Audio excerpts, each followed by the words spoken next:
I'm WRTV Investigates Kara Kenny here at the Indiana State House, where Senator Andrea Hunley filed Senate Bill 131. It would create a state office that would field complaints about mental health and addiction treatment in our state. For more than a year, WRTV Investigates has been talking with former patients. I felt like I was in hell for 8 days. At Indiana mental health facilities. It felt like we were behind bars. And with their families. They were tasked with keeping children safe, and instead they incited violence. WRTV Investigates uncovered how difficult it is for families to file complaints about mental health treatment. Senator Andrea Hunley wants to change that. We want to make sure that they've got a one-stop shop to go to if there's a concern. She's filed a bill to create a psychiatric care ombudsman office. An ombudsman can investigate and resolve patient complaints and make sure your rights are protected.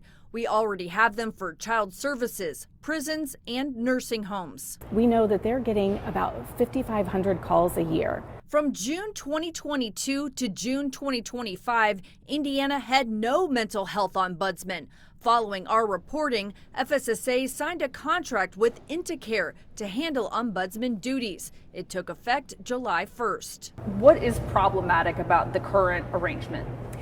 Oh, I'm glad that we have a Band-Aid. Right now it is a contractor that's working with Family and Social Services Administration, but that is not a state agency and that's not a state office. WRTV Investigates also found there's no way for patients and families to contact Intacare directly. You have to go through an FSSA hotline. Hunley wants to change that too. Was this legislation filed in response to our reporting?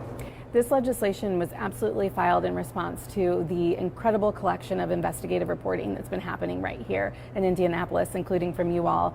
This is also why journalism matters.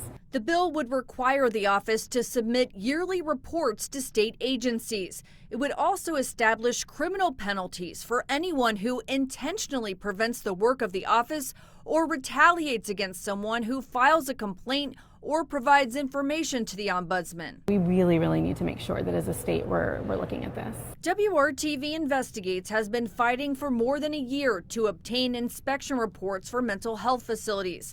On December 29th, we asked FSSA Secretary Mitch Robe about that. Why can't we see those reports?